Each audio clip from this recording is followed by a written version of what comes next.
Hi, we have Joydeep Roy Choudhury. He's the Managing Director of TechnoMedia Software Solutions Private Limited. He's based at Bangalore and he's totally into IT. One thing which he would be sharing with us is how the bootstrapping can really help the businesses because Joydeep has an experience in fundraising also and in successfully running his business in bootstrap format. Hi, Joydeep. I really welcome you here on the show. Thank you, Ashish. Thanks for having me. So, Joydeep, before we just start talking about the bootstrap and other formats, of investments, so I want you to tell something about what you do exactly, what your company does, what kind of solutions you are providing. Well, we are a company based in Bangalore, and we have been working on, GIS and embedded systems based products. And we have a solution for the schools and educational institutions, related to school bus alert systems. We call it Route Alert, and this actually was conceived due to issues faced by me. I mean, like normal, like all other entrepreneurs who face problems and then try to come out with a solution. Yes. So initially, I thought it would not take as long as it did, or it's still taking. And it's a big problem where we keep waiting for school buses without knowing as to when it is going to arrive and how long you would have to wait. And it's a solution that addresses that issue and provides alerts and tracking. We don't like to call ourselves a tracking company, because we make the decision for the clients, for the parents to move out of their premises and rent over with the bus, so that Okay. the waiting time is minimized. So basically, what happens when the parents are waiting for their kids at bus stop, so they get the alert about where the Yeah, bus they will reach. need not wait at the bus stop to get their alerts. They wait at Okay. home Okay. and minimizing their frustration and then exposure to natural conditions, maybe heat, even sometimes cold, conditions, and basically once you know the sense as to where your kid is or where the bus is, the level of tension and the anxiety is much lower. Much lower, definitely. And Yeah. they'll And know then when exactly they have to go to the bus stop to pick their yeah, kid, right? Yeah. So definitely, Jyoti, because see, the foundation of any successful venture, that's based on one aspect, that if you are actually solving a problem, a real life problem, right? If it's connected with a large scale of audience, then your venture is definitely going to be a profitable venture and successful as well. Not only for the entrepreneur, but also for the team and for the customers, because it's complete family. Yeah. So many people, they think that when they are solving problems and they have to start their business, okay, so they look out for the options which are kind of investment options. They try to find angel investors, co-founders, partners. There are many ways to raise funds. So what do you think on this? On and especially because you are also solving a problem of the society, the people. So which model you have adopted and why did you choose that one? well, to answer your last question first, we are bootstrapped and still bootstrapping at the moment. Right. Like everybody else, I also tried to raise funds, and I did raise. But raising funds doesn't come just free. There are a lot of stuff that are associated with it, which comes as a byproduct of investments, right? Investment, okay. So first you have to depend on somebody, and you're looking up to somebody to fund you, and you're answerable to that person. Of course, investment options like investors' money doesn't come as easy. I mean, at least at the beginning of your entrepreneurial career. Because there are a lot of times you don't know much about it, and then investors want to make sure that they don't spend their money on a person or a team which is not likely to produce. So they make sure that they make you run around. And what happened to me is that I got investment after a year, and though I got the investments, the payments were not on time, and I finally decided that if I'd already built the product. So then I Okay. decided that in case I can find a customer, I mean, and Mm. then I'd actually customer would do the funding. That means, Right. though the amount would be minimal, but what happens is that customers' money is the best money in form of Hmm. in terms of investments, and then there are some pluses to it because you're always honest. You keep your team honest as far as investment, performance of the product and services are concerned, because you know that if you fail, the customer is not going to pay you anymore, and finding another customer is far more costlier than retaining one, right? So we kept that model going, and we built the solution for schools, and it was new, and we got a lot of traction in terms of IP. We got a US patent, India patents, and we went on acquiring customers. And though initial revenue was hard to come by, but over a period of time, we had to withstand a couple of years before we got revenue to get everything going. Till that Right. point, we were doing a few projects here and there, and then till COVID, I mean, we haven't had issues running that company in that model. And Hmm. so what the advantages I found with bootstrapping is that you have more control, though, and now that the product is done and it is running, the valuation increases. When you value the company, it has better value than what you would have got upfront. Obviously, at some point you have to you have to actually get some investments going to make sure you scale up and all that. But there are companies, though there are very small, they are small in number, but they're bootstrapped and still making profits, and avoiding any sort of investment. So do you think, Joydeep, when you are bootstrapping, uh, your focus is different when you are taking investments? Because generally when you are raising funds to investors, right? So then your major focus is on getting more funds, business growth or business expansion. Whereas if you are bootstrapping, then your customer is your investor. In that case, I believe that your total focus should be, or it will be only on making that investor more happy, because your customer is actually your investor, Yes, exactly. right? And And when your if customer once is you happy, that means your product is perfect.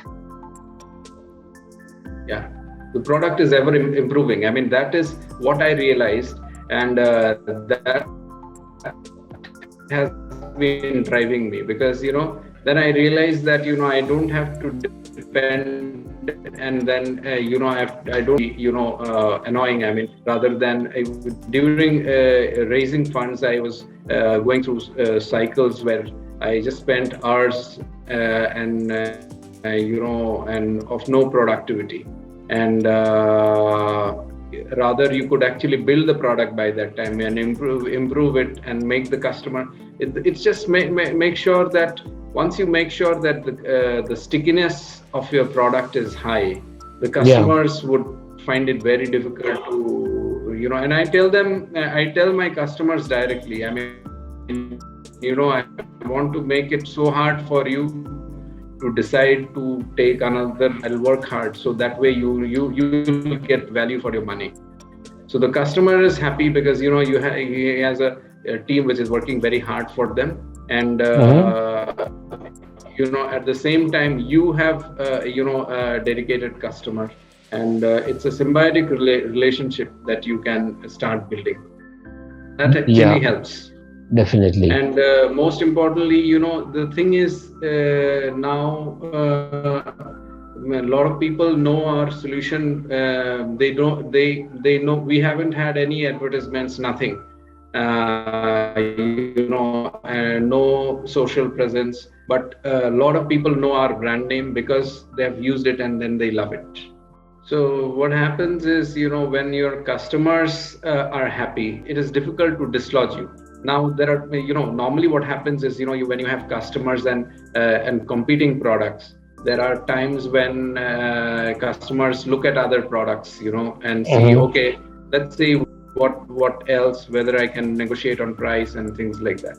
In Yeah. fact, I'm happy to tell you that this year we had a customer when they realized that we had a tough time last year. I Mm-hmm. just said that you look at our situation, and they gave us a raise in the rate Okay. without me specifying what rate. I said, you give whatever you want. They gave us a raise. So, which means that the customer is really happy and they see value over a period of time. The value of your product keeps improving. So, if you have a sizable set of customers, a stable product, raising funding at that point is like a jiffy. But before that, they would ask all sorts of questions, a lot of negotiations, and only then you get your funding. So I feel Great. that bootstrapping is keeps you honest, and even your employees, because they know that the funding is hard to come by, and if they don't produce, the customer doesn't pay, and then they don't get paid for it. This is really great that you are totally focusing on your customers. Your investors, you are your customers, and your customers are your brand ambassadors. They are promoting your products. So basically, Exactly. Yeah. this is something like, you are collaborating with your customers, Exactly. right? Right. So I mean, so when we find that customers are collaborating with us at that level, and then they don't go to any other customer for to any other vendor Really, for the any other brand, need. yeah, they not go definitely because they So have now become you the part might of the not. venture. Yeah. So that is the level of commitment that you get from the customers. Hmm. And I've learned a lot of lessons. Wherever there was time to spend money on, let's say, in our patenting and drafting and all those things. In the product we have been spending a lot of money. We haven't Okay. yet spent money in a lot of marketing, because what we have been doing is giving free trials to the schools, and Hmm. just run it free for a while. And Okay. rather than putting in money in marketing, we have that route, and that has yielded a lot of results, because most of our customers, through marketing we haven't been able to close deals, but through this mechanism, we have been able to close deals much more easily, because at Hmm. that time your product is doing the talking, right? Yeah. So this is part of bootstrapping too, and helped us in limiting our marketing budget and putting all that money in implementation or R&D. That Okay. is how it's been going. Yeah. So that makes a better product. That because you have some money to invest on R&D and other development aspects Yes, of your yeah, product. Great. yeah. So, Joydeep, don't you find it challenging when it comes to scaling up? Of course. I mean, that is probably the reason why people get in money. But what I feel is that once you bootstrap to a particular level and then get it to a particular level, then there is no dislodging you, and then at that time probably is the best time to get investors in and scale it up, right? So it has been a journey. It's tough. It's exciting too, and then you have to constantly innovate, and sometimes you fail, but when you succeed, I mean, it's there's no better pleasure than succeeding in your small decisions and making them really work for you. Yeah, Yeah. so mindset is important, because then if you sometimes if first generation entrepreneurs face this issue, because we are always looking at what is in it for us. So bootstrapping also helps there, because that you have limited, and then everybody has to share that meal, and obviously scaling you cannot do using bootstrapping. Not very few companies have done so. At that point, look at different options, but to build a product, I think it's a fantastic way of symbiotically growing with the rest of the ecosystem. So where do you think, Joydeep, is the requirement of funding? Is it for scaling up only, or is it for getting the right value of your company and then getting an exit from there? Because people, they sell out their stake, then they get funding. Every round, they are reducing their share, they're reducing their equity. Yeah, yeah. So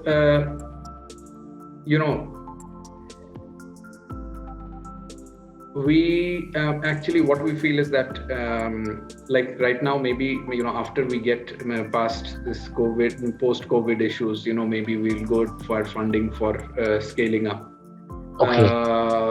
At that point in time, what happens is, now we have paying customers, and then we have a Yes. solution which is already current, and in terms of technology, and so there is no technology risk for the investor, right? So it is already tried and tested, and the fact that we have spent, I mean, from our perspective, we have been there in business for quite some time.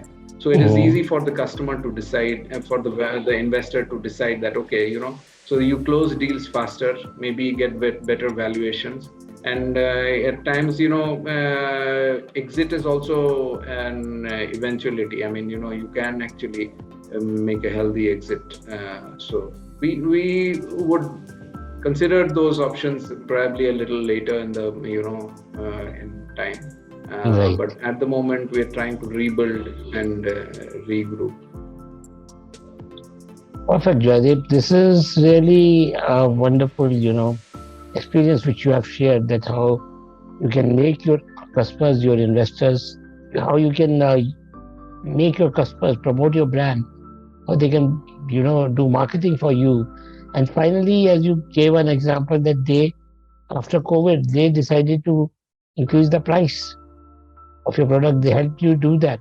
I mean, they understood that we were in a spot of bother, and they want us to, basically, if we don't survive, they also lose, and then they understood that this particular service wasn't very easy to implement by other people, because everybody wants shortcuts, and bootstrapping is not a shortcut mechanism. So It's if not you a have shortcut, to yes.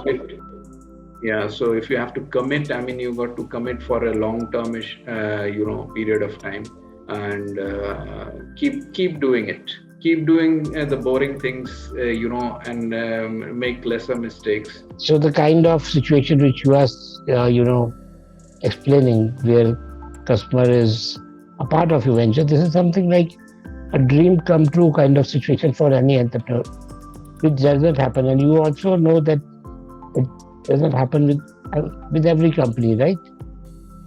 So if you have been able to build that kind of strong relationship with your customer, so it must have been a very hard journey. What did you do to do that?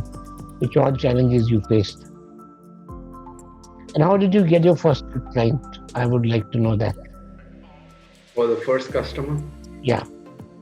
the first customer, I just I didn't want to use anybody's help. I went to admin people, and they went and spoke to the management, and they said that no, we don't need any software like that. So then I realized that the admin people Mm-hmm. didn't understand what the problem was. So Okay. I got the number of the chairman. I said, you might not want to take it, but hear me out. So next day again I went and I met the chairman, and we signed up because he understood the value. It is important to meet the right person, decision makers. I mean, obviously, that is always the case. We ran it for a month, and we gave them all the statistics as to the wait time, the variance of the wait times of people, and how this particular solution actually solved the problem. So, and then I just gave a small calculation, which actually was surprising to me too when I did that. Like say, if I ask you, would you mind waiting 10 minutes in the morning and 10 minutes in the afternoon? If you calculate over a year, assuming you're working more or less 10, 11 months or around that, you would almost wait for 3 full days and nights at the bus stop doing nothing. Nothing. It is difficult to realize, but that adds up to that sort of a number. So if you actually tell people or make them aware and say, would you want to wait for 3 days and 3 nights at the bus stop doing nothing? Did Or you give this figure to your first customer? yeah, I did. Oh, really? Okay. Yeah, after that evaluation, because I started, Yeah.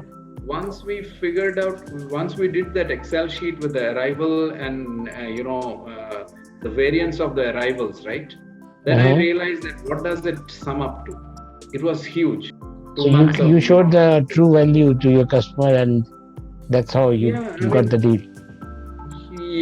yeah. I mean, and then it was more of improvisation. They kept suggesting that this is not working out. You got to look at, so customers give you a lot of feedback. We noted down parents' feedback, bus drivers' feedback, the chairman's feedback. We just didn't ignore anything. And then in our later, we were following rapid prototyping in our development. So whenever we kept on giving new releases every now and then.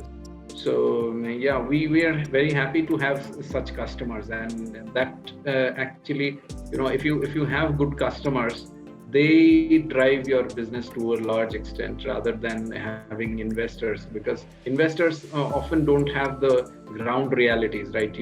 Let's say a school bus scenario, an investor might not be actually aware of the ground realities, but it is much easier to convince a school regarding the realities because they are facing it on a daily basis. This is So so inspiring, Joydeep. Your story is really inspiring, and I believe that this would motivate all entrepreneurs, to work more closely with their customers, and then if they build their uh, business model around the customer's need, and it's unshakable. Nobody can break that business. Yeah. yes, actually, the more you're connected with them, the lesser the chance of losing them, because if they have pain, they're going to tell you, and if you can solve that pain, you're stuck with them, and they know that the other guys, and especially in India, everybody is looking at making some money and quick money. I would also like to do that, but the problem is quick money comes and goes, and it is not like for I'd like the money to come in from customers over a period of time, and then have some stable customers. Yeah, and business becomes self-sustainable. Exactly. Yeah. Exactly. Right. So I'm really thankful, Joydeep, that you have taken out your time. And during rains, even when you are facing some network issue, and you just came to have this session with us on this business talk. Really thankful to you, Joydeep. I'm thankful to you. We had a wonderful time, and I wish your channel and all your viewers